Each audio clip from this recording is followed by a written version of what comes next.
وزیرستان کې د پاکستاني پوځ او ټي ټي پي سخته جګړه، دواړو لورو یو بل ته د درانه تلفاتو اړولو ادعاوې کړي. جزئیات هم دې ویډیو کې وګورئ او چینل سبسکرایب کړئ. وروسته له هغې چې تحریک طالبان پاکستان د نوي کال لپاره خپل تشکیلات اعلان او پر پاکستاني ځواکونو د بریدونو شروع کېدو خبرې ورکړ، نو له پاکستاني پوځ څخه لاره ورکه شوې. د ټي ټي پي سره د مخامخ جګړې توان نه لري، بلکې پر افغان طالبانو تورونه لګوي. تازه خبر دا دی چې د پاکستان پوځ ادعا کوي چې 11 جنګیالي د وزیرستان په قبایلي سیمه واڼه کې افغانستان پولې تر څیرمه په یو لړ عملیاتو کې وژلي دي. دغه سیمه په دې وروستیو کې د جنګیالیو د پرلهپسې بریدونو شاهده وه. د پاکستان پوځ پرون ناوخته په یو بیان کې وویل په وژل شوو کسانو کې د جنګیالیو قماندان او 2 انتحاري بم ایښودونکي هم شامل دي.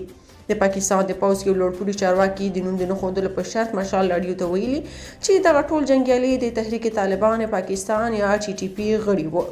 خو د ټي ټي پي یو شمېر سرچینو ټولنیزو رسنیو کې د عکسونو په خپرولو ویلي چې په یاده نښته کې پاکستاني ځواکونو ته درنه مرګ ژوبله اوښتې او اوس د خلکو دوکه کولو لپاره خپل تلفات پټوي او د ټي ټي پي د تلفاتو دروغجن ارقام رسنیز کوي. سرچینه وایي چې دوی د پاکستان پوځ پر عملیاتو خبر وو، نو ځکه یې مخکې تر مخکې کمین نیولی و چې په یاده نښته کې 10 پاکستاني پوځیان وژل شوي او 15 نور ټپیان شوي دي. تحریک طالبان پاکستان ګواښ کړی چې پاکستان کې د اسلامي نظام تر راتګ پورې به د دوی جهاد دوام لري. که تاسو په دې اړه څه نظر لرئ په کومنټ کې شریک او چینل سبسکرایب کړئ.